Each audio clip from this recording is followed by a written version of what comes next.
All right, we're gonna go inside Mars 1. This was built in 1994. It's one of our very first sandbag domes here on the site. It's built with individual 50-pound rice bags, you can see. We've just left it. This is research, obviously. So you can see all the places where it's deteriorated and kind of all the different interesting things that have happened here. And here's Bridget and Crystal, the dynamic duo. We're back. We're back. The CalEarth is really stretching you. You didn't know you were ever going to have to be. I thought we were just having a meeting today.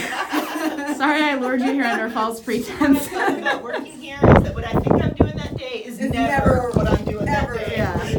All right, Crystal, what do you want people to know about this very eccentric building? When I give the tour, I'll throughout the building show off different parts of R&D. Where and from this building we learned you don't want to put your window facing the sun all day long without any buffer between the window and the earth bag.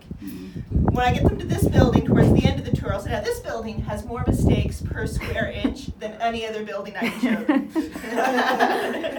The mistakes, yes. The bags have been breaking off. This was built without a compass. The compass system we use now prevents this, but this was more experimental. Because yeah, look at that. It's been breaking into the shape that we would have built it if we'd used a compass. Look at that barbed wire wraparound technique. That's some real early 90s.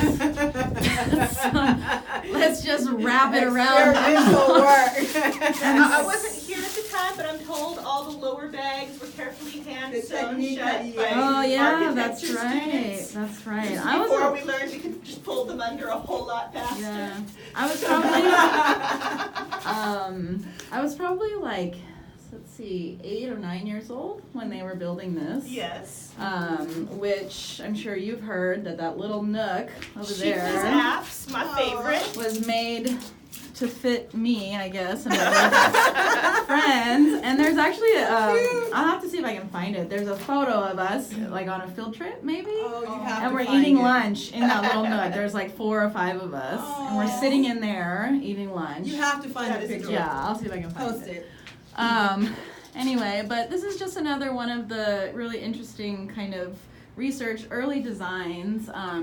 My father called this one Mars 1, and this was sort of some of his early work about designing for the moon and Mars and kind of how do you do lunar construction. This was also the first one that had these little reptile balls on the outside. Well, this is a really good point in terms of like, before you go outside, just what Crystal was saying about the mistakes, and you're talking about the mistakes, and yeah, the learning process. But what's so amazing about this work, and correct me if I'm wrong, my history is wrong, but if I'm not mistaken, this very structure with all of its mistakes and imperfections was tested. Yeah, in 95. This is one of the ones that was tested, and it far surpassed all the testing. Yeah, for the seismic test. The faulty exactly. one. The faulty one with all the mistakes. The one with all the mistakes. Per square inch. Exactly. Yes. Yeah, exactly. That's amazing. It's amazing. Yeah, it shows. I think that's like the yeah.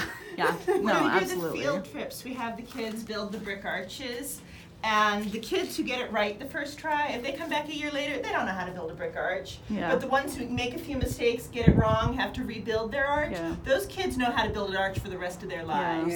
Yeah. I mean, I talk about the mistakes per square inch, but that is absolutely the learning process. Yeah. If you don't do it wrong, you won't remember how you did it right. Yeah, well, and I think the cool thing about this building is, even though now we've moved to the long bag technology, we still do have some short bag research, and because not everywhere you can't always get those long bags, right? So if all you can get are these 50-pound rice queen bags, then you can just build just as well. It's just you have to have a couple of additional considerations to avoid the bags kind of splaying out and doing weird things. Using a compass was a good improvement. Yeah. I approve. This one didn't have a compass? Is that a true story? Is that folklore? I don't know, Crystal. This building was made without the compass system we use now. Sure. Okay. Maybe not the double compass or something. Yeah. That's I think it was probably true. still done with that pole extender. Oh, that's true. The sail. Maybe with the sail. Yeah. Yeah. All right. Thanks, guys.